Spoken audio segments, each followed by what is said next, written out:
Bonjour, bonjour, bonjour Sagittaire. Eh bien écoutez, on va découvrir vos cartes, votre tirage pour le mois d'août 2023. Alors je découvre les cartes avec vous.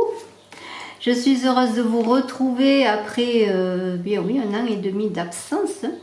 Et puis voilà, écoutez, je fais un coucou à tous qui me connaissent déjà. Je fais un coucou à ceux qui me découvrent. Je suis heureuse d'être avec vous là pour voir ce beau mois d'août qui s'annonce. Un mois d'août bien pour beaucoup d'énergie, hein, puisque c'est un mois 8, un mois de vacances aussi, de repos, hein, peut-être de remise en question, on va voir tout cela.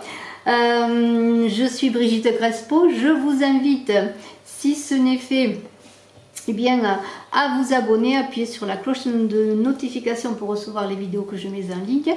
Et puis à partager, je vous en remercie. J'ai besoin de vous, et oui, pour repartir sur un nouveau chemin, comme beaucoup de personnes. On a envie parfois de repartir sur des chemins. Et bien voilà, je repars sur le chemin qui me mène avec vous, un chemin avec vous pour avancer. Tout au long de cette année et j'espère les années peut-être à venir. En tout cas, je suis là aujourd'hui.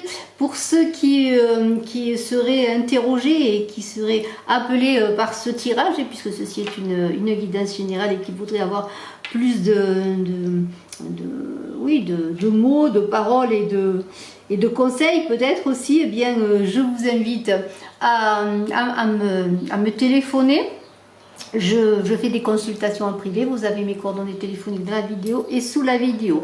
Alors, j'ai aussi demandé, alors là je vois les cartes, il y a l'empereur, il y a le monde, il y a l'ermite, il y a quand même la mort, la non nommée, il y a 4 arcanes majeurs et le 5e arcane majeur, l'étoile, donc quand même il y a la moitié des cartes qui sont des arcanes majeurs, donc c'est un mois porteur, un mois important je peux dire pour vous Sagittaires.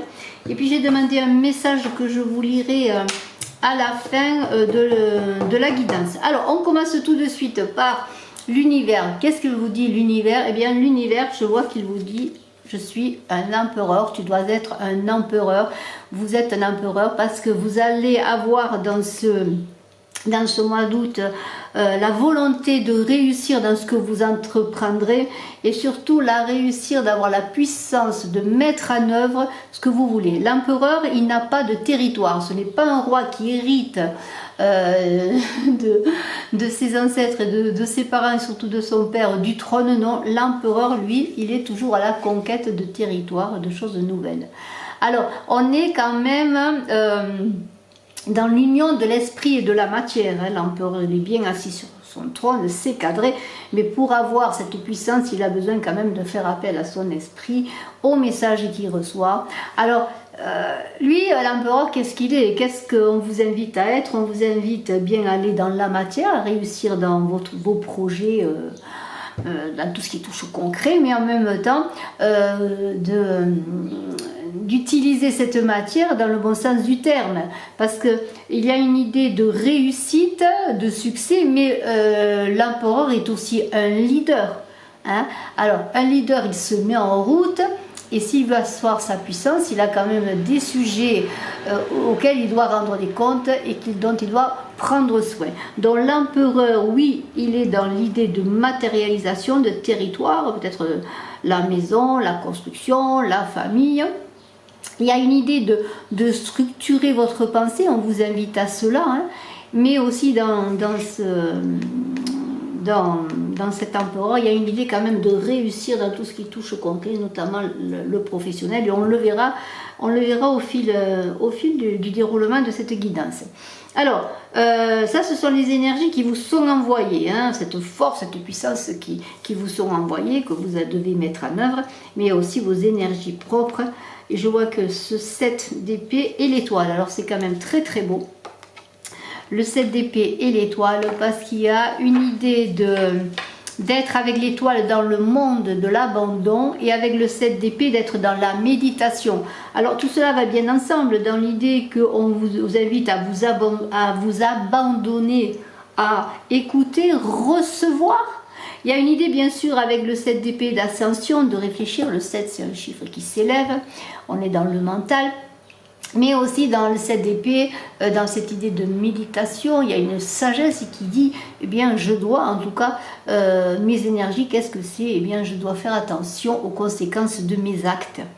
C'est en lien avec le pendu. Alors le pendu, on ne l'a pas dans le tirage, mais c'est dans l'idée de peut-être même de cesser de penser. Vous voyez, on est dans le mental, on vous demande peut-être d'apaiser votre mental et de penser enfin, c'est-à-dire de penser, de pas penser à ce qui n'a pas marché, bien qu'il faut en tirer des leçons, bien sûr, hein, quel que soit le poste de votre vie qui vous interroge, ou les postes de vie qui vous interrogent, mais il y a une idée de force, de s'abandonner, de faire confiance avec l'étoile pour engager de nouvelles choses. Alors vous avez sûrement de nouveaux projets, c'est dans vos énergies, et là il y a une idée de persévérance. On voit ce personnage là, il est en train d'ascensionner, vous voyez, le flanc de la montagne.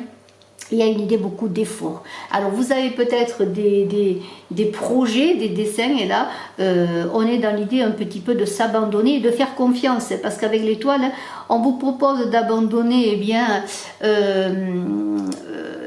comment pourrais-je dire, ce pouvoir qu'abandonne l'empereur pour avoir la puissance, hein. Pouvoir et puissance, c'est différent. Le pouvoir, il l'a l'empereur. Sitôt qu'il est empereur, il a le pouvoir. Mais la puissance de réussir ce qu'il va entreprendre, ça s'acquiert. C'est un cheminement. Alors, il y a une idée de persévérance, on l'a vu.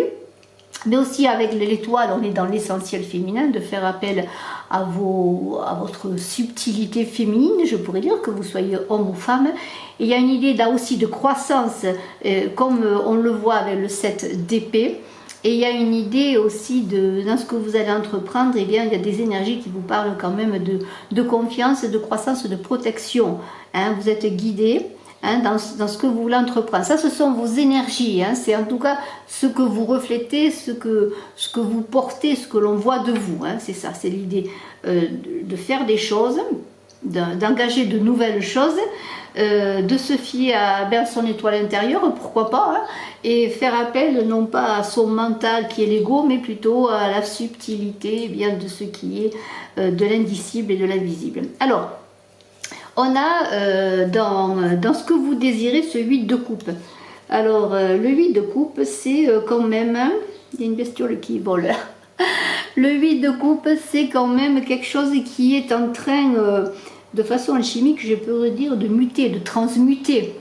On est dans tout ce qui touche aux sentiments. Je ne suis pas dans la vie sentimentale, mais il y a l'idée des sentiments dans tout ce qu'on fait, dans les relations, dans ce qu'on désire, vous voyez. Et il y a une idée aussi avec le 8 de coupe d'être dans l'équilibre, la justice. Il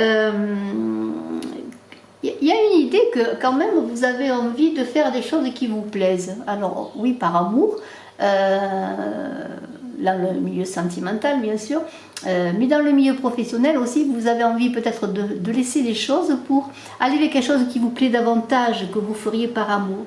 Il y a une idée aussi d'amitié avec le 8 de coupe. On est dans la compassion, on est dans les relations justes, équilibrées, parce que c'est en lien avec la justice. Et on est aussi dans l'idée, vous voyez, ce personnage qui fait beaucoup d'efforts, cette énergie d'effort, tout d'un coup, on est dans l'idée peut-être d'abandonner des efforts ou des choses qui ont été mais qui ne sont plus. Vous voyez, alors c'est très intéressant parce qu'il y a 8 coupes, il y a une coupe dans le ciel qui pourrait penser à l'étoile qui nous guide, qui est là, avec la sensibilité de la lune. On est dans le plan émotionnel, il y a beaucoup d'énergie, on va aller chercher cette 9e coupe, on va aller vers de nouveaux horizons. Hein.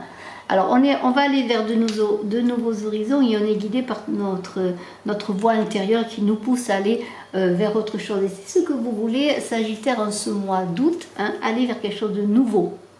Alors, on a au centre du tirage le roi d'épée, un très beau roi. Alors, le roi d'épée, il se tient droit. Hein. Voilà, il se tient droit. Le roi d'épée, il plante son épée dans le sol. Il est un peu le roi Salomon qui est juste, qui rend une justice équilibrée. Mais il y a eu cette idée de commandement, d'épée de pouvoir, hein, un petit peu comme le roi Arthur qui prend l'idée de pouvoir. On est dans la justice, là, dans la force des idées, on est dans les pensées justes, on est dans le discernement, c'est-à-dire qu'on voit la réalité des choses, et dans tout ce qui arrive vers vous, Sagittaire, en ce mois d'août, vous allez discerner, vous allez ensuite sûrement prendre de bonnes décisions parce que vous voyez les choses, vous n'allez pas vous bercer d'illusions, hein. Et ce roi d'épée qui est au centre du tirage, je dis que quand vous allez prendre une décision, que vous allez donc trancher avec cette épée de commandement, eh bien vous allez prendre de bonnes décisions sans risque d'erreur parce que vous allez être conscient de la voie juste à entreprendre, de ce qui est pour vous, hein. Alors c'est très intéressant parce qu'on a quelque chose de très équilibré, d'ancré là aussi. On a un empereur, un roi quand même, c'est magnifique. On aura un roi de coupe aussi. Vous êtes quand même dans cette idée de royauté, de possession, de commandement, vous Sagittaire. Alors, quel est le défi du mois? Eh bien, on a la non-nommée, cette mort qui pourrait faire peur, mais qui enfin est un